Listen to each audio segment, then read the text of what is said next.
Avril, qu'est-ce que c'est?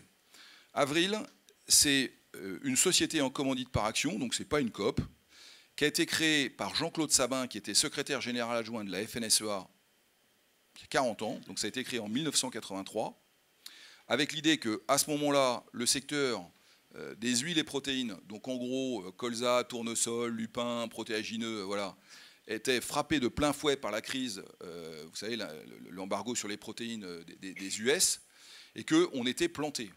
Et ils ont dit, bon, on est planté, nous on ne produit pas de protéines en Europe, il y a un moment, il faut quand même qu'on se réveille, parce qu'on a besoin de protéines, notamment pour nos troupeaux, et il faut qu'on s'organise.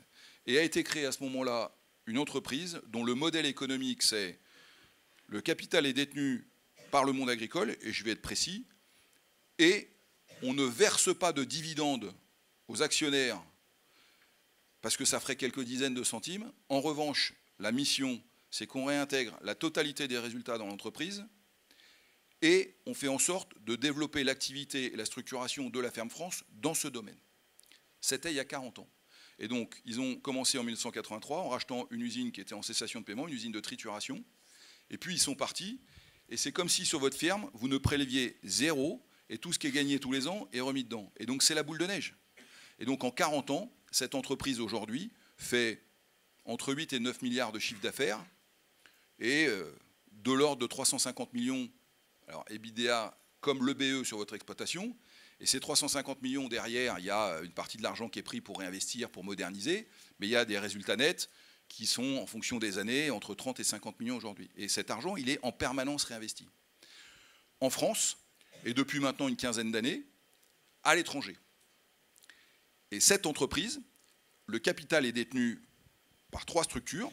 La Fédération des producteurs d'oléagineux et de protéagineux, qui est une association spécialisée de la FNSEA, comme l'est la FNPL, comme l'est la FNB, comme l'est la GPB, comme l'est la GPM pour le maïs. Voilà. Donc c'est la FOP qui détient un bout du capital, c'est l'interprofession qui détient un bout du capital, et la majorité des droits de vote sont détenus par une fondation qui s'appelle la Fondation Avril, fondation reconnue d'utilité publique, ce qui rend l'entreprise inopéable. Ça veut dire qu'il n'y a pas quelqu'un qui peut arriver avec un gros chéquier et qui dit « ça me plaît, je mets tant sur la table » et les paysans qui à ce moment-là diraient « on la vend ».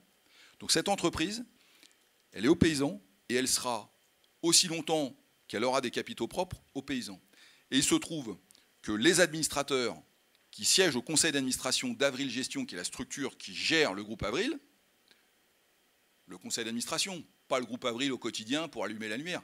Il y a 7500 collaborateurs, je ne sais pas faire ce métier. À un moment, il faut connaître ses limites dans la vie. Bon.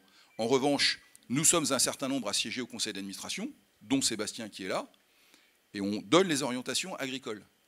Et donc, Rousseau ou pas Rousseau, avant moi c'était Xavier Belin, je suis arrivé juste après Xavier, parce que vous savez comment Xavier est parti subitement en 2017, et ce sera dans cette entreprise, Rousseau pas Rousseau, ce sera toujours des gens de la FNSEA.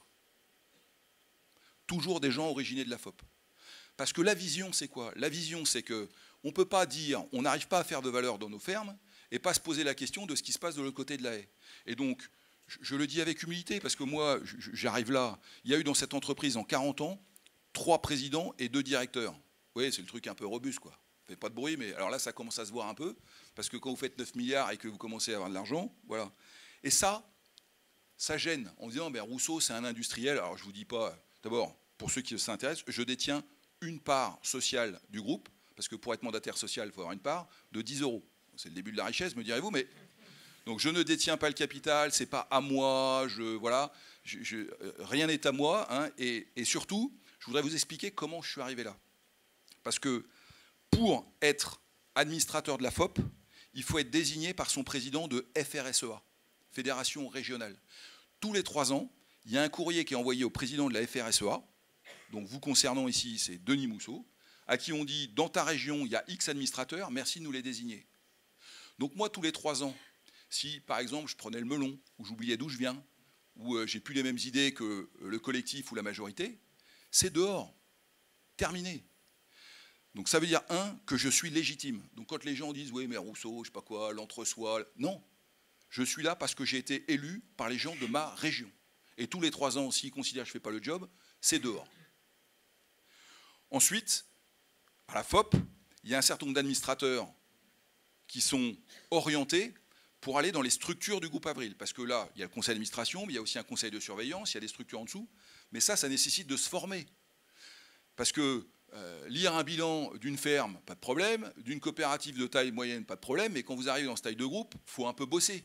Et moi, je suis comme tout le monde, je ne sais pas tout. Donc j'ai besoin de bosser. Et il y a des gens qui nous entourent. On n'est pas seul. Et on donne la direction. Voilà. Et donc dans cette entreprise, on fait des choix.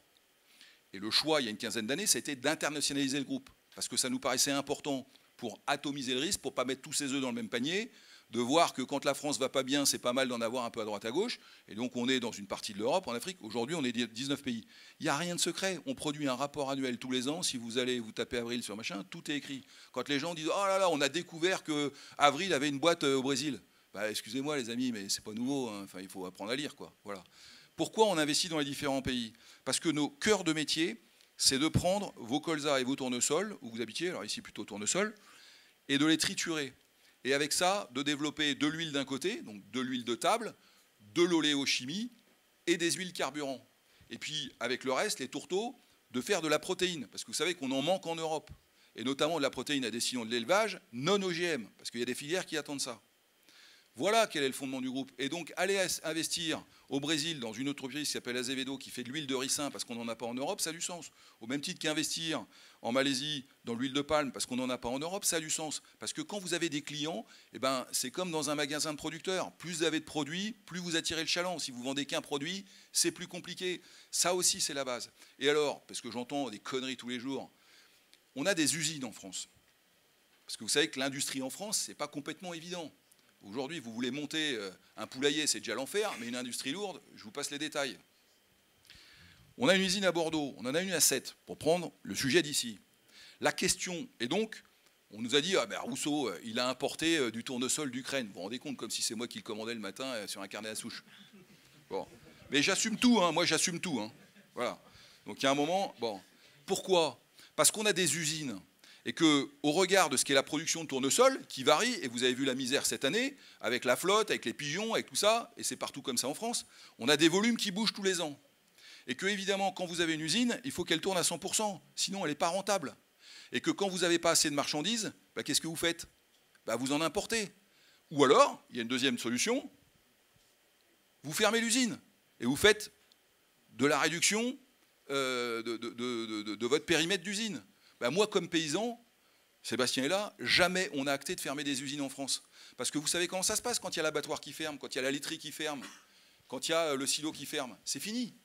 C'est comme quand il y a les animaux qui partent. Ça ne revient pas le lendemain matin parce que tout d'un coup, les prix montent.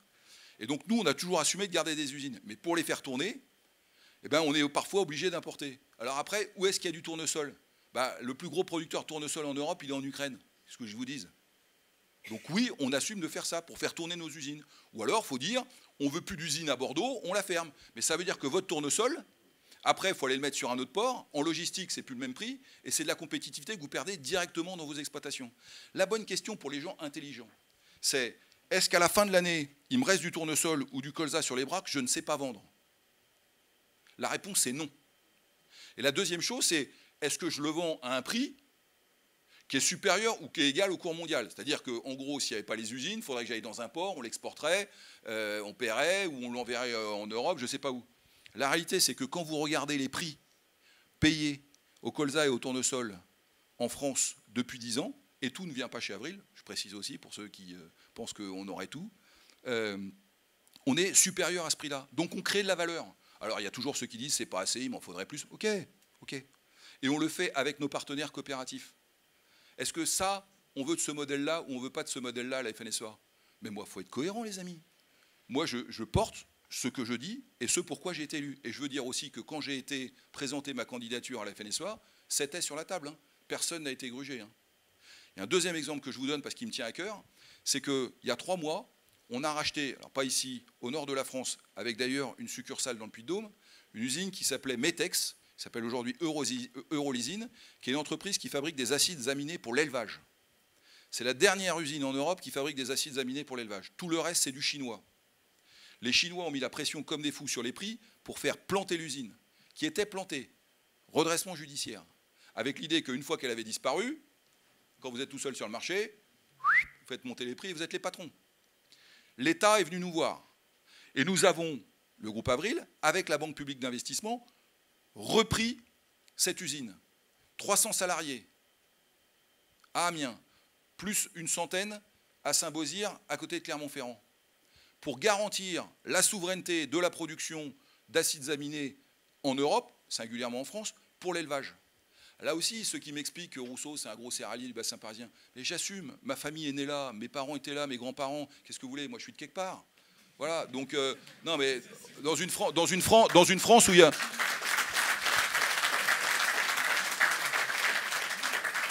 Dans une France où plus personne ne sait d'où il vient. Moi, je sais d'où je viens. Voilà, alors, je ne fais pas la leçon aux autres. J'aurais pu naître ailleurs, peut-être en Dordogne, et j'aurais été fier de mon territoire, comme j'espère vous l'êtes du vôtre. Enfin, il y a quand même un moment, il faut qu'on assume d'où on vienne. Voilà. Mais je le dis, comme président d'Avril, et je ne suis pas seul, encore une fois, nous avons décidé qu'il fallait qu'on soit cohérent dans notre discours. Et donc de dire, oui, on assume d'acheter au Brésil parce qu'on a besoin d'huile de ricin dans notre mix produit pour pouvoir développer de l'oléochimie, mais on assume aussi de dire que quand il y a une boîte de 300 salariés qui est plantée en France, on vient avec le concours de l'État la racheter, et je peux vous dire que ce n'est pas gagné, parce que ça ne va pas être une mince affaire. Pour garantir la souveraineté en France, je pense qu'on fait notre job. Alors évidemment, Rousseau, l'industriel, là aussi, il y a des photos de moi qui circulent en cravate. Quand je vais voir le Premier ministre, je mets un costume et une cravate. Quand je vais à un enterrement, je mets une cravate, et quand je vais à un mariage, je mets une cravate. C'est mon éducation. Si ça gêne des personnes, eh ben, qu'est-ce que vous voulez que je vous dise? Ils vont se faire foutre. J'ai été élevé comme ça. Voilà.